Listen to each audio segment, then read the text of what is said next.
perempuan dan anak itu seharusnya berada di tempat yang aman dan mendapatkan rasa yang nyaman, tetapi dengan kondisi yang sekarang, perempuan dan anak itu menjadi rentang untuk baik di rumah dan di sarana-sarana publik secara umum. Itu marilah kita bersama-sama, baik pemerintah dan teman-teman di organisasi perempuan, di media maupun di organisasi masyarakat lainnya, kita bersama-sama untuk mencegah apabila ada kasus-kasus kekerasan untuk perempuan dan anak.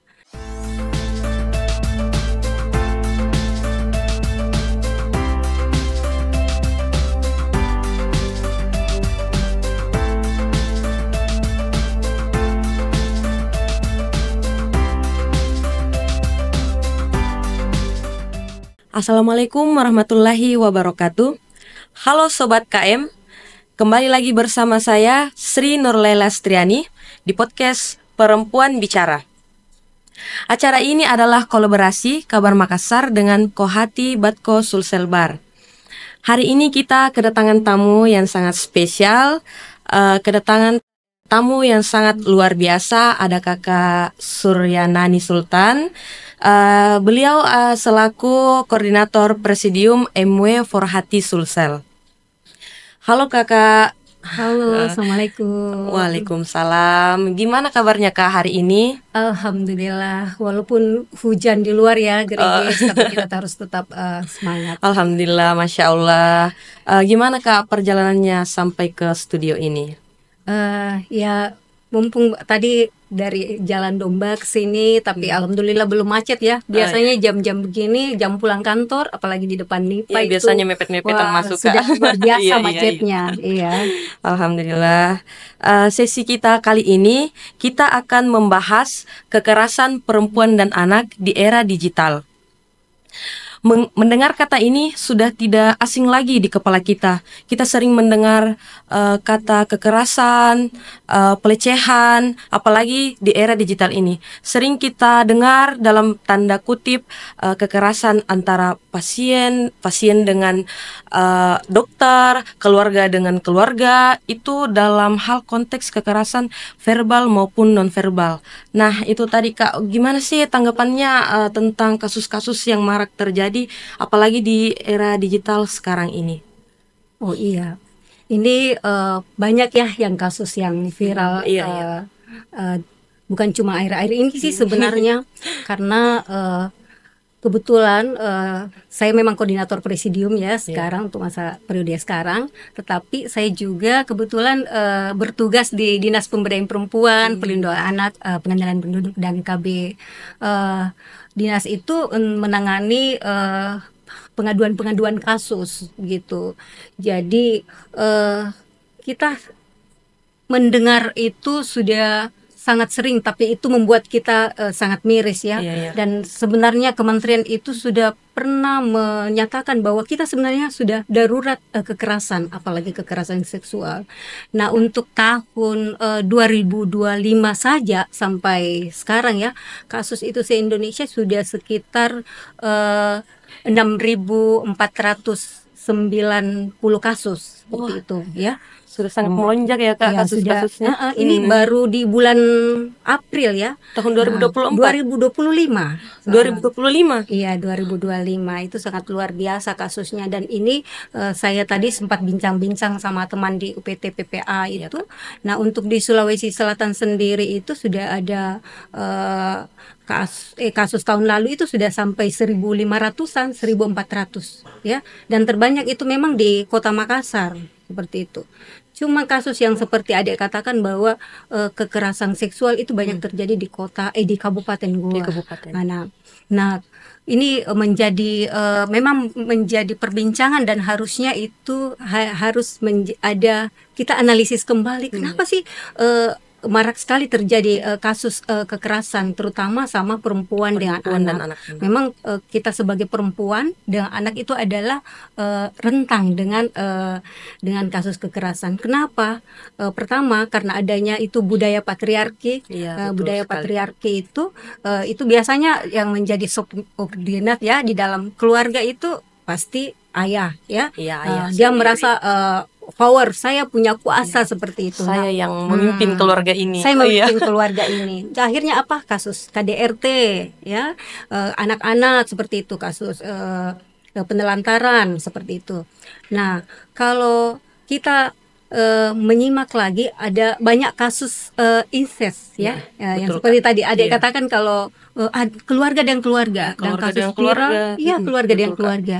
Kasus viral juga itu adalah ada anak yang melecehkan anaknya, anak gadisnya, anak kandungnya sendiri, Iya, betul. mulai dari bapak, ayah kandung, terus paman dan Paman adik dan kakak, iya, dan kakak, kakaknya, adik, iya, kakaknya dari adik itu. Nauzubillah min zalik, Alhamdulillah. seperti itu. Kenapa ini bisa terjadi? Sekarang kan media sudah bisa diakses dan mudah sekali Iya, diakses tanpa sama batasan umur ya, Kak. tanpa batasan umur.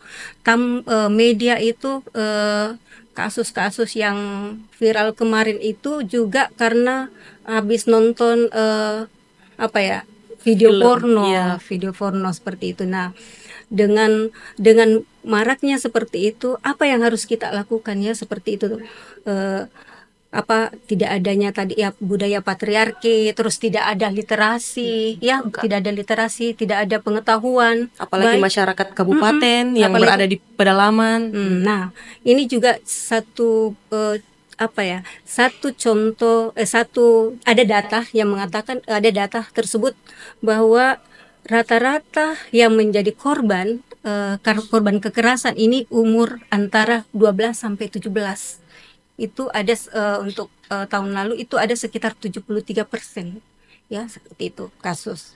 Jadi memang yang menjadi sangat rentan itu anak-anak, dan memang pelakunya sebanyak 78% itu adalah laki-laki. Seperti itu. Nah, 12% itu ya palingan, kalau perempuan itu ya palingan jambak-jambak. Iya, jambak-jambakan. Lewat Bully, besok, iya. bully ya kalau perempuan. Nah, tapi kalau laki-laki biasanya kasus KS-nya lebih banyak. Seperti itu. Nah, ini mungkin menjadi kita karena tadi adanya patriarki, literasi yang kurang, terus pengetahuan keluarga terkait dengan masalah hukum ya, seperti itu. Karena orang kan tidak tahu apa akibatnya kalau saya melakukan seperti ini. Orang-orang yang masih awam dia tidak tahu kalau saya melakukan hal yang seperti ini akibatnya saya akan misalnya hamil atau gangguan psikologi atau kesehatan mental ya. kesehatan mental. Edukasi untuk kesehatan reproduksi bagi anak remaja juga belum ada seperti itu. Nah, terus Kak, gimana kan ini Kakak backgroundnya dari pemerintah, terus dinas pemberdayaan perempuan ya Kak tadi. Gimana, apa saja sih yang udah dilakuin atau bagaimana pembinaannya terhadap kasus-kasus yang telah terjadi, yang telah disebutkan tadi? Oh iya. Nah, pemerintah itu tidak tinggal diam ya. Sudah banyak yang telah dilakukan terkait dengan kasus kekerasan perempuan dan anak. Pasti pemerintah melakukan dulu yang pertama ya adanya regulasi seperti itu. Nah, penguatan regulasi ini memang sangat diperlukan supaya menjadi patron kita untuk bergerak seperti itu. Baik dari sisi hukum ya, untuk dari sisi hukum dan penanganannya. Seperti itu, karena kalau ada kasus, kalau tidak ada acuan, apa yang harus kita lakukan setelah ada kasus seperti ini? Dia bawa kemana? Kasihan seperti itu ya. Nah, kalau seperti ada kasus, contohnya kasus ada kami itu ada namanya UPT PPA. Jadi UPT itu untuk mereka itu semacam wadah untuk melakukan pengaduan. Setelah itu di asesmen, korbannya di asesmen, terus nanti ada secara mental kan bermasalah, jadinya orang trauma kalau ada kasus seperti itu ya. Jadi itu ada psikolognya, dan setelah psikolognya pasti ada bantuan hukumnya, seperti itu. Dan kalaupun ada korban yang tidak bisa lagi harus dipisahkan dari keluarga seperti itu ada di pemerintah itu mempunyai namanya rumah aman. Rumah aman. Iya. Jadi korban diarahkan setelah pendampingan, Mm-mm. pengaduan, Iya. pendampingan, kemudian diarahkan ke rumah Rumah aman. aman. Karena biasanya kalau korban seperti itu dari pihak pelaku itu mencari di mana sih ini korban. Iya betul itu. Seperti itu. Nah, kalau pemerintah itu ada regulasinya tadi seperti yang saya katakan tadi ya. Regulasinya itu sudah ada undang-undang perlindungan anak seperti ya terkait dengan undang-undang juga untuk perempuan, hak perempuan.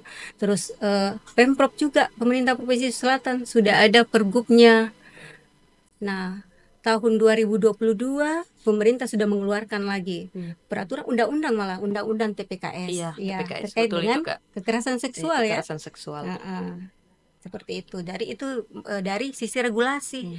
Nah, kalau kita sudah menyiapkan dari sisi sarananya termasuk tadi UPPT, PPA, dan juga adalah dengan sumber dayanya, psikolognya Iya, pasti ada betul di itu, Kak. situ. Kami ada tuh UPT PPA, ada juga Puspaga namanya, Pusat Pembelajaran Keluarga. Itu kalau ada trauma-trauma itu di konseling di situ. Terus ini Kak, kan sejauh ini masyarakat kan berpikir apa sih perannya pemerintah sampai ada kasus-kasus kekerasan belum ditangani apa segala macam dan sebagainya. Kan masyarakat enggak tahu mungkin Kak. Ternyata pemerintah menyediakan fasilitas yang sangat kompleks, mulai dari pendampingan sampai wadah sarana dan prasarananya. Bentuk publikasinya seperti apa itu ya Kak? Mungkin orang-orang nggak tahu. Ya, betul sekali itu Dek.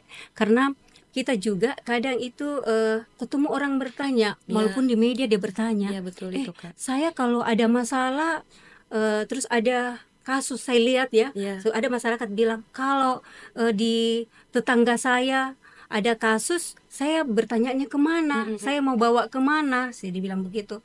Oh, ternyata orang belum mengenal betul dan mengetahui betul itu bahwa ada sarana untuk penanganan kasus. Iya betul seperti itu Kak. Sampai sekarang saja orang-orang masih awam. Saya harus kemana? Sampai ada yang memendam, sampai bunuh diri lah, sampai membunuh pelaku segala macam. Jadi untuk di pemerintah itu ada kan sebenarnya sarananya kita itu ada di medsosnya seperti itu ya, di medsosnya ada di Instagram seperti itu. Cuman mungkin ini perlu juga secara masif disosialisasikan ya, dengan melibatkan barangkali teman-teman media ya, teman-teman organisasi perempuan seperti itu. Apalagi kita umpama kita ini Porhati, di Kohati seperti itu. Ini kita perlu mensosialisasikan bahwa ada sarana untuk kasus-kasus pengaduan untuk pendampingan seperti itu, dan ada byphone, ada hotline-nya. Betul itu. Jadi ada hotline-nya. Kalau untuk di kasus pengaduan kekerasan itu ada hotline-nya SAPA 129 seperti itu. Jadi pemerintah memang sudah sangat aware, ada memperhatikan ini program ya seperti itu, karena tadi tingginya kasus kekerasan terhadap perempuan. Sekarang teknologi semakin canggih, tapi kasus-kasus juga semakin marak terjadi. Harusnya kan karena teknologi sudah canggih, mungkin lebih gampang terekspos, pelaku-pelaku semakin takut. Kenapa malah pelaku-pelaku semakin berani melakukan hal-hal tindak kekerasan? Iya. Ya makanya saya bilang tadi tuh dengan adanya kita memudah akses itu, ada positif ada negatifnya ya, seperti itu. Teknologi ini membawa juga kebermanfaatan, membawa juga kemudaratan, tapi tergantung personnya ya, tergantung personnya bagaimana kita menyikapi di era digital ini seperti itu. Nah, itu makanya perlunya sebenarnya itu literasi dan yang skop paling kecil itu adalah sebenarnya keluarga, literasi buat keluarga, edukasi buat keluarga. Nah, ini perlunya barangkali parenting ya, terkait untuk keluarga. Dan yang utama ini yang saya lihat agak sangat kurang, yaitu penguatan spiritual.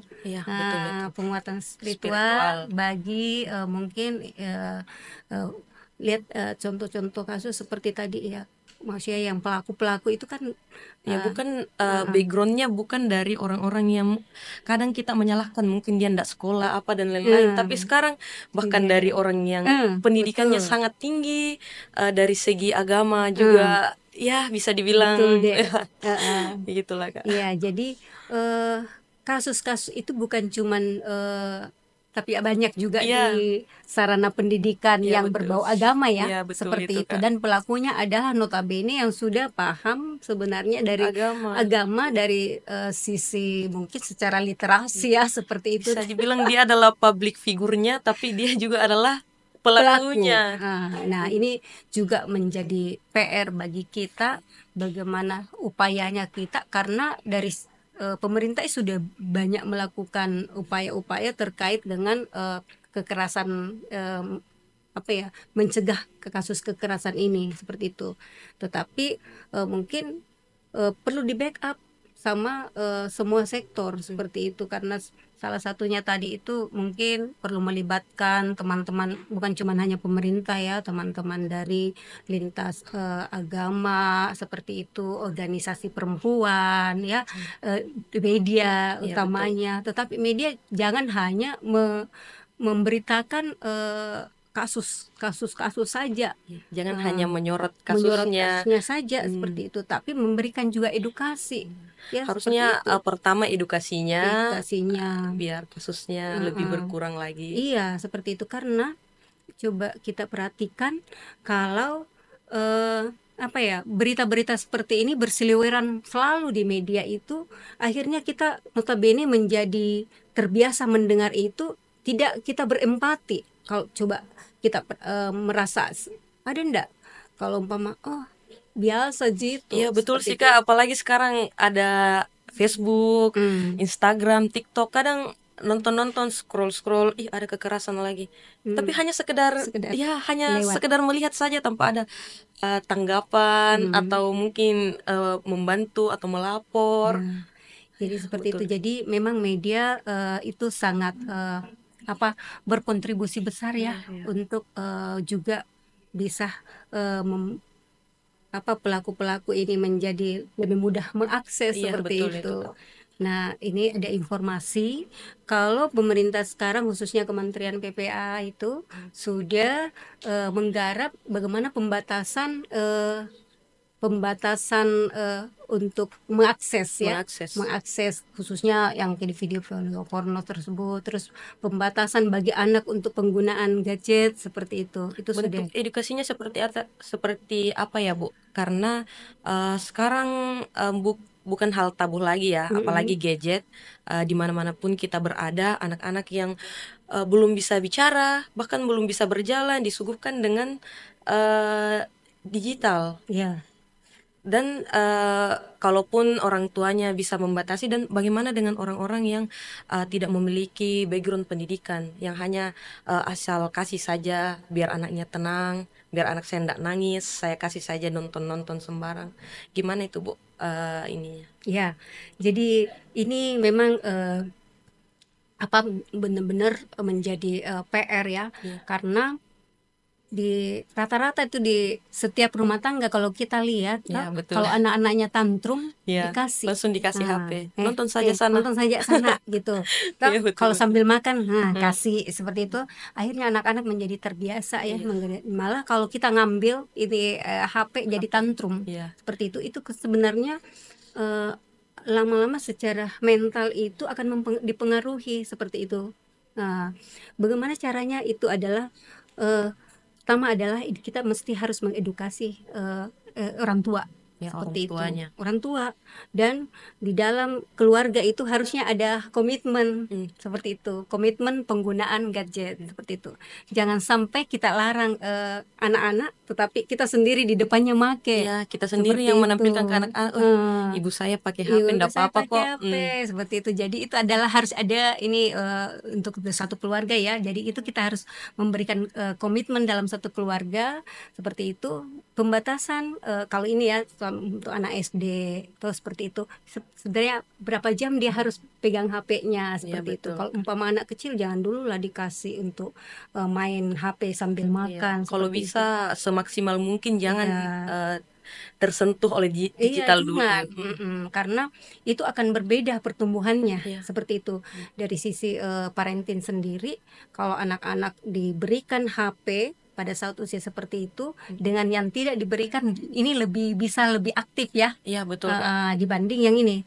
Ngomongnya juga ini yang sudah bersosialisasi seperti itu kan, Dia bisa bersosialisasi langsung dengan dengan orang-orang. orang-orang. Dibanding ini, dia akan jadi pendiam dan secara verbal itu akan mempengaruhi Komunikasi komunikasi. juga ya susah ya, Bu. Susah. Seperti itu, Dek, karena itu gadget itu memang kalau di usia seperti itu akan menghambat juga pertumbuhan otaknya. Masih rentan. Masih Kalau bisa rentan, jangan iya. dulu ya. Seperti itu, kalau bisa jangan dulu umur-umur seperti itu. Dan kalaupun anak SD itu harus ada pembatasan juga berapa jam, karena banyak sekali pengaruhnya. Mata sudah ada sekarang, saya kurang pas datanya, sudah ada banyak kasus anak itu matanya menjadi minus karena pengaruh gadget seperti itu. Terakhir, Kak, mungkin closing statement dari sesi kita hari ini. Oke, ya, apa ya? Ini perempuan dan anak itu seharusnya berada di tempat yang aman dan mendapatkan rasa yang nyaman. Tetapi dengan kondisi yang sekarang, perempuan dan anak itu menjadi rentan untuk baik di rumah dan di sarana-sarana publik secara umum. Itu marilah kita bersama-sama, baik pemerintah dan teman-teman di organisasi perempuan, di media maupun di organisasi masyarakat lainnya, kita bersama-sama untuk mencegah apabila ada kasus-kasus kekerasan untuk perempuan dan anak. Karena apa?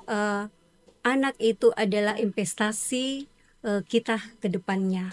Kalau anak-anak kita rusak untuk di zaman sekarang, mungkin kita tidak akan bisa mewujudkan untuk generasi emas 2045 ya, 2045. Mari bersama, bergerak bersama untuk mencegah kekerasan perempuan dan anak. Terima kasih. Wow, diskusi yang sangat luar biasa ya teman-teman pada hari ini. Sebelumnya terima kasih ya, Kak, sudah diluangkan waktunya di tengah-tengah kesibukannya ini. Saya Sri Nurlestriani, sampai jumpa di podcast selanjutnya. Jangan lupa nonton, like, comment, and subscribe. Assalamualaikum warahmatullahi wabarakatuh.